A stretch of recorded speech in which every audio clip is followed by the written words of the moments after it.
Bonjour à tous et bienvenue sur Crypto Signal. Désolé pour le bordel derrière, je suis en train de réaménager un petit peu le bureau, donc bah voilà. Alors du coup, on est là sur... Aujourd'hui on va parler de quoi? On va parler principalement de Paxos avec probablement la fin du BUSD tel qu'on le connaît. Et puis on va parler de la structure qui est en train de se modifier en 4 heures avec voilà pas mal de modifications. On va ici donner les différents scénarios possibles par rapport à cette structure. La structure en 4 heures qu'on a ici, bon vous comprenez que là on a un petit peu zoomé, hein, on est plutôt en train de regarder cette partie-là. En gros, elle nous donne deux options. Soit l'option, le petit rebond qu'on vient de faire, là on vient de faire une prise de liquidité sous le dernier plus bas. Donc ça modifie la structure. Hier, je vous avais dit, si on tient ce niveau-là, c'est plutôt une bonne chose. On a essayé de le faire ici en fait, et puis finalement là on vient de dévisser tout simplement dessous et de venir chercher la liquidité sous la structure. Donc à partir de là, ça nous donne deux possibilités. Soit on entame une sorte de range, comme ça, voilà. Si jamais c'est un range avec après, voilà, la résolution, elle va se faire d'une certaine manière, soit en haut, et à ce moment-là, ce range, c'est un W, c'est un double bottom, et on dégage en haut. Soit elle va se faire en bas, c'est-à-dire qu'à ce moment-là, on a juste ici une sorte de flat, et on dégage en dessous. C'est pas très compliqué, hein, en général, ici marquer les possibilités. Pour moi, on a suffisamment de liquidité ici pour venir chercher ce range, c'est-à-dire venir chercher ce point-là. On fera ici le point sur la possibilité. Maintenant, la structure, elle est plutôt en train de nous dire autre chose. Elle est plutôt en train de nous dire, si on fait fi de la liquidité, elle est plutôt en train de nous dire, moi je m'installe là-dedans maintenant, et puis je vais faire des nouveaux plus bas, ad vitam aeternam. Donc attention à ça, bien évidemment. Et attention surtout à la réaction, là, quand on va arriver et reteste tout simplement ce point-là. Si on garde cette trend et qu'on repart vers le bas, là, on peut faire beaucoup plus bas, aucun problème là-dessus. La structure s'est réellement retournée dans tous les cas. Maintenant, si on arrive à péter ce dernier plus bas là, enfin, vous connaissez le système maintenant, c'est de la price action, il n'y a rien de sorcier là-dedans, si ce n'est plus ou moins des anticipations. En l'occurrence, là, moi, quand je regarde la liquidité, je vois qu'effectivement, on a pas mal été shorté sur ce top, on a pas mal été shorté sur celui-là, et que pour l'instant, dans ce petit mouvement, on est plutôt shorté également, et que ce point-là n'a pas trop été longué. Donc sur la liquidité, ça pourrait me dire oui, ça tiendrait pour un range, ça tiendrait tout à fait. Donc voilà, on va voir. En tout cas, ça serait pour l'instant moi mon scénario privilégié. Concernant la price action sur Ether, main tarif, sauf que sur Ether, on vient chercher sous toute la structure, et ça, c'était pas encore fait. Vous le voyez ici avec ce plus bas là. Donc là, grosse mèche baissière ici sur Ethereum qui vient carrément chercher les 1465. On avait parlé peut-être ici d'être un peu au milieu de rien et on avait plutôt les 1438 dans les mirettes. En tout cas sur le 4 heures. Voilà, bon, en tout cas, 1350 sur Ether, prendre sous les 1500, ça paraissait important ici à ce stade. On l'avait fait, d'ailleurs, on avait commencé à le faire ici. Ether nous donne un nouveau plus bas, donc on va voir ici où ça donne. Mais sincèrement, la structure ici, elle n'est pas extrêmement encourageante. Le fait d'avoir à nouveau reperdu ce plus bas et qu'il n'ait pas été protégé n'est pas très encourageant pour la suite. Demain, on a un CPI aussi, j'ai oublié de le dire en intro, mais c'est quelque chose qu'on va bien sûr analyser ensemble aujourd'hui, donc peut-être une vidéo assez longue, donc du coup on va pas trop traîner sur la partie analyse technique. En tout cas, les structures sont pas très engageantes et c'est pas super. Sur la stablecoin dominance, globalement, vous le voyez, on a ici, on reteste de plus en plus cette espèce de zone qui désormais doit résister pour faire résistance, pour pouvoir réattaquer les 12%. Si on fait pas ça, ça veut dire qu'on s'installe aussi sur la stablecoin dominance dans un range, ici. Donc ça remet en cause la totalité du mouvement, bien évidemment. J'en parlais hier avec un ami et utilisateur du Discord qui étudie beaucoup la stablecoin dominance également, et effectivement là c'est pareil, on a deux possibilités, on a soit celle-ci et on a soit celle-là. Ça c'est un nouveau bull run, et ça c'est on retourne à 17-18, il n'y a pas ici 50 000 possibilités.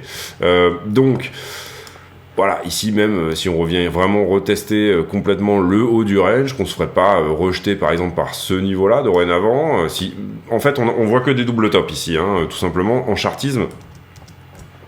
En chartisme, vous avez ici un double top, d'accord, qui n'a pas pété sa ligne de coup, donc il n'est pas activé pour le moment. Vous avez ici un double top qui n'est pas optimisé, effectivement. Le premier, on aime bien ici que ça soit en M, hein, c'est-à-dire que ça soit vraiment... Excusez-moi. Excusez-moi, oui, donc du coup, ici, double top qui est non pas larvé, mais optimisé. Donc ça, nous, on préfère ici, bien évidemment, que le plus haut soit plus haut que le précédent. Et là, ça nous donnait une target qui permettait éventuellement de péter cette target-là. Pour le moment, vous comprenez qu'on est très exactement au retest de la ligne de coup de ce double top-là. Et puis, on avait validé également ce double top-là, qui pour le coup est nickel, et qui, lui, a déjà pété sa target. Donc, en l'occurrence, soit on reteste proprement ici la zone, et on essuie un rejet, ce qui nous dira que oui, effectivement, c'est possible de faire des plus hauts.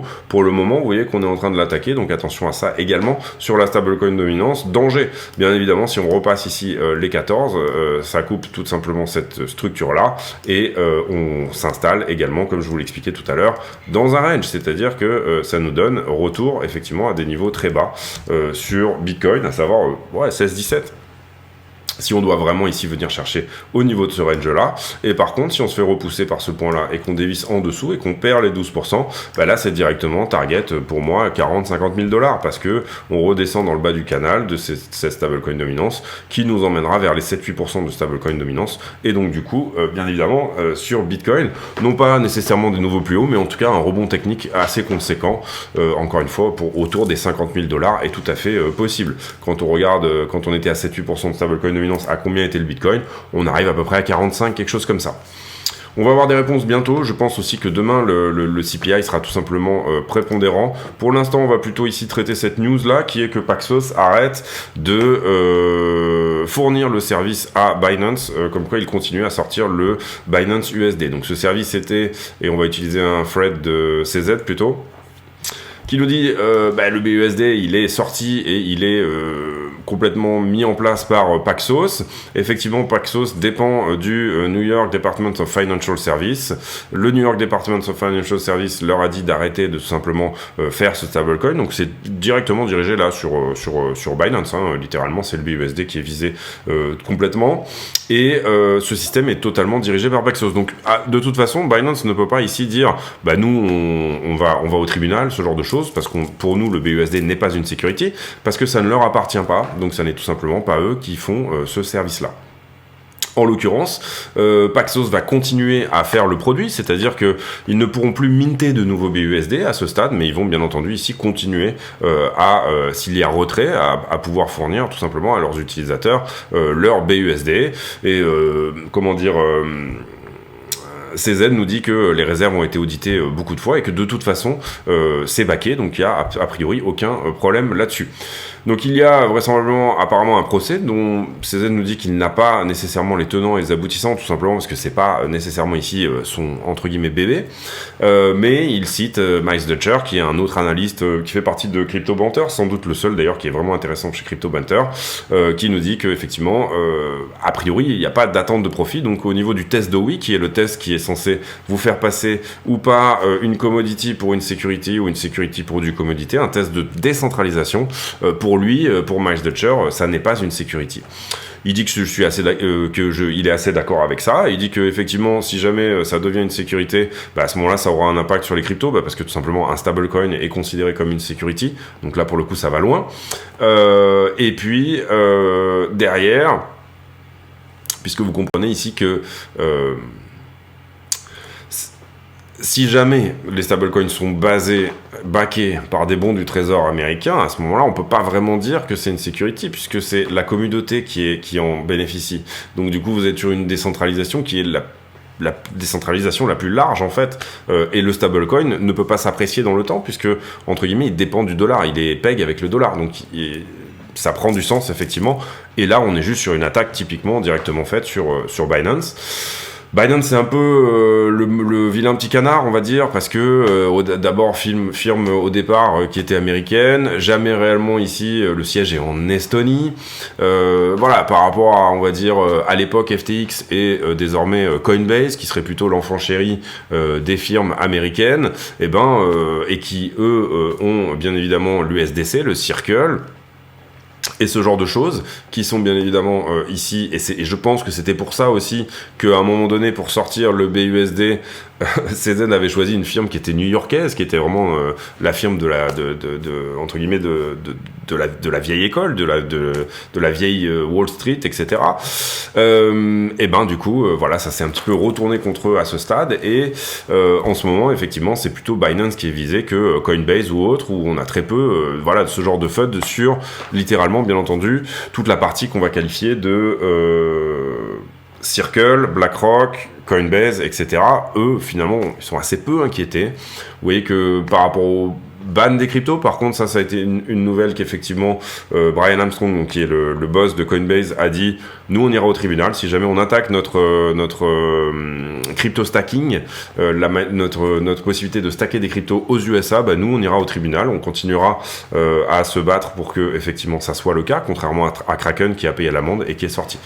Donc ça, voilà, ça c'est important, c'est quand même des choses importantes, il faut les suivre. BUSD, c'est fini entre guillemets, mais ça veut pas dire que vos BUSD sont entre guillemets en danger. Je suppose que le BNB a dû prendre une petite tarte ici, sur cette news-là. Alors moi, je l'ai vu que ce matin, mais sur cette news-là, il aurait été intéressant de shorter BNB, bien évidemment. Et puis on va voir ici comment ça se goupille, mais d'une certaine manière. En plus, Binance avait dit maintenant on fait que du BUSD, c'est-à-dire qu'ils avaient dit donc ils vont devoir, je pense, trouver un autre prestataire, et c'est ce que nous dit d'ailleurs CZ à un moment donné. Il dit dans une réponse ici, il dit on va explorer d'autres prestataires et peut-être même des stablecoins qui ne seraient pas basés sur le dollar. Donc voilà, vous comprenez qu'ici il l'a probablement un petit peu mauvaise. Voilà, on va voir un petit peu ce qui se passe à côté de ça. Mais ne vous inquiétez pas pour vos BUSD, a priori le service continue. Si vous voulez en sortir, vous pourrez en sortir. Il n'y aura pas de bank run. Bon, bien évidemment, ils ont probablement ici des assets qu'ils vont devoir vendre petit à petit. Donc c'est, parce que c'est des bons du trésor, c'est pas liquide. Ça n'a pas une liquidité absolue. S'il y a un rush, effectivement, ça peut être ici un petit peu ralenti au niveau des dépôts, mais s'ils sont backés à 100% et audités, théoriquement, on est bon là-dessus.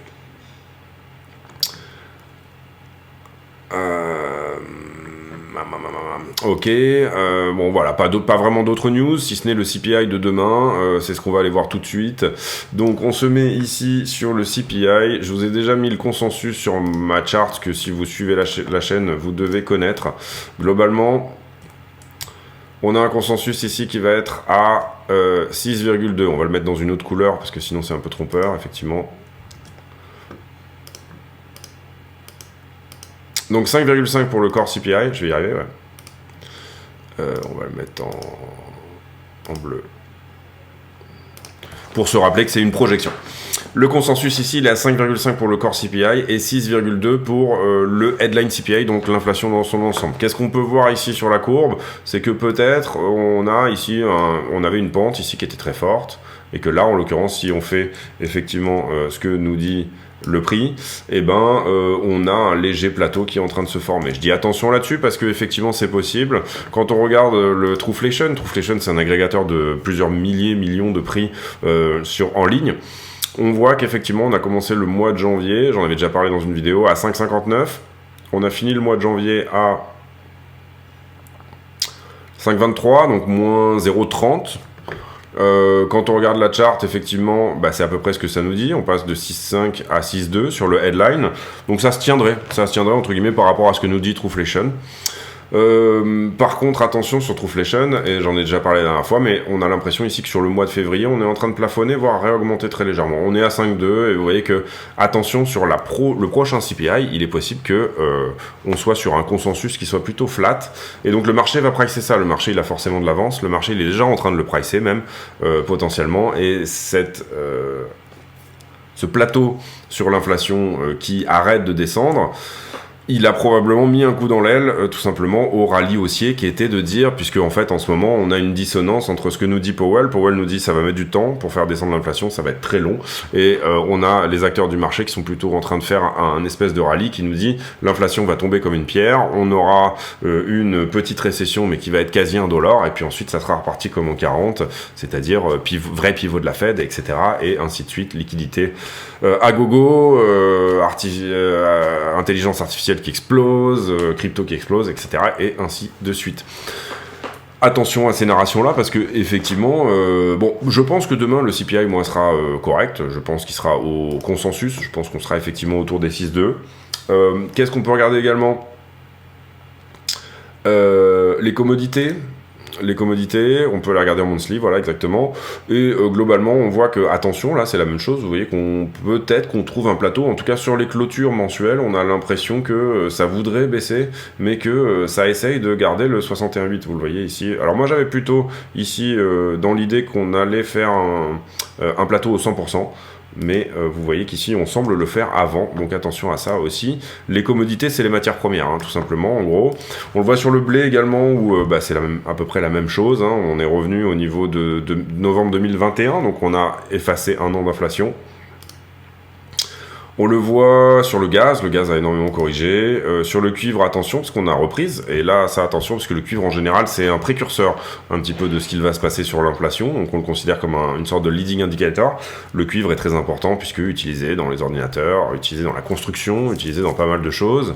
Donc, voilà, attention à ça. C'est aussi un asset qui n'a pas de... C'est pas une valeur refuge, c'est quelque chose qui a juste de l'utilité. Donc, c'est pour ça que c'est intéressant. On va pas regarder S&P, etc. Peut-être l'indice gasoline aux États-Unis qui pourrait nous donner ici des infos aussi sur ce qui s'est passé en janvier. Vous voyez qu'en janvier, on a été plutôt à l'augmentation entre ouverture et clôture, et on a eu pas mal ici de volatilité. On va regarder entre début janvier et fin janvier. Globalement, au niveau du nombre de semaines, on va dire, on a été baissier sur la première semaine, ensuite on a eu 2 semaines de hausse, donc une bougie d'avalement ici, et puis finalement sur la dernière semaine on est baissier, mais au final le résultat il est quand même relativement haussier sur le mois de janvier, donc attention à ça aussi, ça veut dire qu'on a du pétrole qui a augmenté pendant le mois de janvier. Le pétrole ici, on le regardera plutôt dans la petite colonne. Voilà, c'est-à-dire que le pétrole il jouera plutôt ici dans les 0,7. Globalement ici ce que nous dit le consensus, c'est qu'on va avoir une diminution, stabilisation des commodités. C'est à peu près ce qu'on voit aussi sur la charte. Donc pour moi le consensus ici il a des bonnes chances d'arriver quand même demain. Maintenant, on peut avoir des surprises sur les CPI, ça arrive aussi. Parfois, le BLS, donc le Bureau of Labor of Statistics, nous sort des stats qui sont effectivement pas du tout en adéquation, par exemple, avec Trueflation ou ce genre de choses. Il y a en plus une modification en ce moment du calcul du CPI, c'est-à-dire que le panier de consommation, avant, était calculé sur 2 ans, et cette année, il va être calculé sur 1 an. Qu'est-ce que ça veut dire? Ça veut dire que théoriquement, on devrait avoir un CPI même meilleur que ça, si on tient compte plus ou moins... de la manière de le calculer. Pourquoi? Parce que tout simplement, si on calcule le panier sur 1 an, j'avais déjà fait une vidéo entière là-dessus, donc si ça vous intéresse, n'hésitez pas à aller la voir. Je pense qu'il s'appelle l'arnaque du calcul du CPI ou quelque chose comme ça. Il va changer donc demain. Demain, on change de mode de calcul. Et par exemple, si je consomme énormément de steak, on va dire, je consomme du steak, même du bon steak, j'aime bien le bon bœuf, etc. En bon américain, je fais des bons barbecues, des T-bones. Et concrètement, qu'est-ce qu'il se passe? Eh bien, on va dire que le prix du bœuf augmente énormément. Je vais du coup faire un peu moins de barbecue, je vais modifier mes habitudes de consommation. Et ça va être instinctivement. Donc dans l'année suivante, le moment où effectivement il y a eu cette augmentation, elle a été dans les prix, etc. Eh bien en fait le panier aura déjà changé. Donc du coup, on glisse sur effectivement quelque chose où les habitudes de consommation des gens descendent à la fois dans la qualité, donc ça s'appelle l'hédonisme des dépenses, c'est-à-dire le fait de profiter de la vie et de prendre de la bonne qualité. Ici, il est pris en compte aussi également, bien évidemment, dans les prix. Donc on va plutôt ici aller calculer du bœuf de mauvaise qualité, entre guillemets, et si la qualité du bœuf descend parce que le prix augmente trop, sous-entendu usage des antibiotiques ou je ne sais quoi, etc. Ça, c'est une première chose. Deuxième chose, vous allez peut-être changer vos habitudes de consommation, vous allez peut-être consommer plus de dinde, et peut-être moins de la dinde de qualité également, donc plutôt de la dinde aux antibiotiques que de la bonne dinde qui va bien et qui a couru dans la steppe landaise, je sais pas pourquoi je dis ça, mais voilà. Et en l'occurrence ici, donc changement d'habitude de consommation, elle va tout de suite être prise en compte dans le panier, contrairement à avant c'était 2 ans, et comprenez bien que dans les années 80, on prenait des paniers qui étaient sur des périodes de 5 ou 10 ans, il y avait même un panier fixe au tout début, pour pouvoir tout simplement calculer la vraie inflation, la vraie perte de pouvoir d'achat. Elle n'est pas simplement juste fonction... Normalement, la perte de pouvoir d'achat n'est pas fonction de changement d'habitude de consommation, elle ne devrait pas l'être, mais là, entre guillemets, sur le nouveau calcul, le nouveau mode de calcul, eh bien, elle va l'être dorénavant. Donc on ne mesure plus ici la perte du pouvoir d'achat, mais on mesure tout simplement les changements d'habitude de consommation des gens. Aussi, enfin, il y a plus d'impact, voilà, vous comprenez. Je pense que c'est qu'une histoire de temps pour que l'Europe adopte aussi ce principe de panier de consommation sur un an. Et voilà, donc comprenez bien aussi que artificiellement, théoriquement, on devrait avoir normalement un CPI aussi plus bas demain. Donc même s'il y a eu, par exemple, voilà, j'ai plutôt confiance moi dans ce CPI là, en l'occurrence, pour être un CPI qui sera baissier. C'est pas l'avis de tous. Par exemple, Kiyosaki a dit qu'il allait avoir un gros crash demain. Kiyosaki, qui est l'auteur de Père riche, Père pauvre, il a dit qu'il allait y avoir un gros crash parce que le CPI allait être mauvais. C'est pas du tout un avis qui est suracquis, qui est acquis. Voilà, c'est pas un avis qui est totalement sûr puisque c'est une data. Hein, la data, c'est toujours un peu tricky. Et donc, je vous invite à avoir votre propre avis, bien évidemment. On va faire la liquidité, puisqu'ici on a traité pour moi les deux sujets importants. On va faire la liquidité. Donc vous avez bien vu les consensus, hein, vous les aurez ici sur Trading Economics, 5,5 et 6,2. Et un mois sur mois de 0,4. Donc demain, 14h30, on va avoir ces chiffres qui vont sortir. Et bien évidemment, si on est au-dessus, on se repositionnera plutôt baissier. Et si on est au consensus, soit le prix continue à faire sa vie, soit c'est une bonne nouvelle, parce que le marché est stressé par rapport à ça, soit tout simplement on est en dessous, auquel cas, bien évidemment, ça devrait donner du jus au marché pour aller plus haut.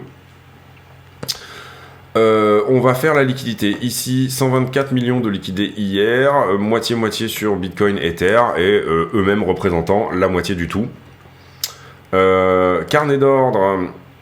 Alors, on a un petit peu des ordres qui ont disparu ici à l'achat, donc ça, c'est pas très bon. Et on a des ordres qui sont un petit peu rajoutés à la vente. Ça veut dire qu'il y a un petit peu une inversion du sentiment, probablement, notamment sur le changement de structure que je vous expliquais tout à l'heure. C'est-à-dire qu'on vient de perdre le dernier plus bas. On était sur une structure de retournement, mais là, en fait, eh bien, la structure nous dit, bah non, en fait, je pense que je vais plutôt aller plus bas. Sur la liquidité proprement parlée, je vous ai déjà fait les niveaux. Parce que j'ai besoin de les faire en ce moment et j'ai pas forcément de compte CoinAlyze, etc. Donc je vous ai déjà préparé les niveaux. Ici, ce niveau-là vient d'être pris. Pour moi, sincèrement, sur BTC, on a un niveau maintenant qui est devenu un vrai niveau ici. Alors c'est marrant, sur Bybit, on a pris la liquidité dessous, au dollar près, et sur Binance, apparemment, on l'a pas fait.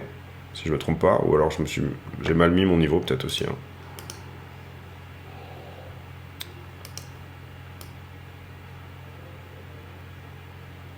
On va y aller. Voilà. Non, pas du tout. Extrêmement énervant quand ça fait ça. Voilà. Ouais, sur Bybit, on est passé dessous, vous le voyez. Sur le spot, on est passé dessous. Et là, on n'a pas perdu le plus bas sur le pair Binance. On va regarder. Je suis pas sûr de ce que j'avance sur Bybit. Je vais peut-être parler un petit peu vite. Donc voilà. Et ben qu'est-ce qu'on a fait ? Tout simplement, on a ici perdu des niveaux. Hein. Il y avait des niveaux avant. Je vous les ai enlevés. Et effectivement, ce top-là a été plutôt shorté. Donc sur la zone là de toute la descente, ici ça irait plutôt au niveau de la liquidité. Je vous en ai déjà parlé, mais dans le sens d'un range, c'est-à-dire on revient à nouveau chercher la liquidité ici en haut. Est-ce que c'est nécessairement ça qui va se passer ? Vous voyez, ça va dépendre des prochains niveaux de sentiments. Et là, en l'occurrence, avant que je commence la vidéo, vous voyez que en gros, ici, non, c'est relativement normal parce qu'on ferme du short ici, donc c'est normal qu'on ait un funding qui augmente. Le nombre de contrats n'augmente pas plus que ça. Il y a un très léger niveau de long quand même à venir prendre dans cette zone-là. Le sentiment est quelque chose qui évolue en permanence, c'est pour ça qu'il faut le regarder en permanence, hein, si on veut être accurate. On pourra dire le sentiment est short à 11h15 et on pourra voir que le sentiment est long à 11h48. Voilà, c'est quelque chose qu'il faut vraiment suivre tout le temps. Sur Ether, est-ce qu'on fait les zones ? Oui, on va les faire. Je crois que je les ai faites déjà aussi. Je les ai faites ce matin, il me semble. Oui, je les ai faites. Donc voilà, sur Ether, même chose. On a deux tops qui ont plus ou moins été shortés. Par contre, je suis un peu plus longué sur Ether que sur Bitcoin, ici en bas. Donc au 1462, Ether avait été un tout petit peu plus longué que BTC. Et le niveau à prendre étant 1525 en haut, plus on a un niveau majeur au 1550. Quand on regarde les poches de liquidité, c'est exactement ce que je vous dis, c'est-à-dire...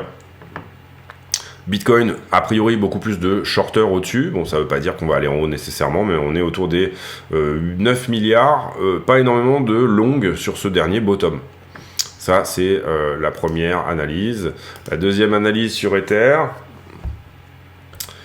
et ben on a un peu plus de long au bottom ici, bon on a aussi du short, mais on a aussi un peu plus de long au bottom, et la valeur elle est exactement la même, c'est-à-dire 8 milliards à liquider sur Ethereum. Je vous ai dit les niveaux hier si on va en haut, je vous ai dit les niveaux si on va en bas. Là on est sur la 7 jours sur Bitcoin, vous voyez qu'on a bien forci la zone des 24 et on a également bien forci la zone des 20. Donc je vous ai dit qu'il y avait de la liquidité également à 25. Le prix en est tellement près là qu'il pourrait vraiment ici décider de venir la prendre et potentiellement de remonter au 24 derrière. Ça serait vraiment un scénario qui fait bien souffrir tout le monde. Et sur la 12 heures, beaucoup de shorts dans la zone des 21,8 à 22. Donc ça c'est intéressant aussi. 21,8 à 22, ça nous donnerait exactement l'idée potentielle d'un range dont je vous parlais tout à l'heure.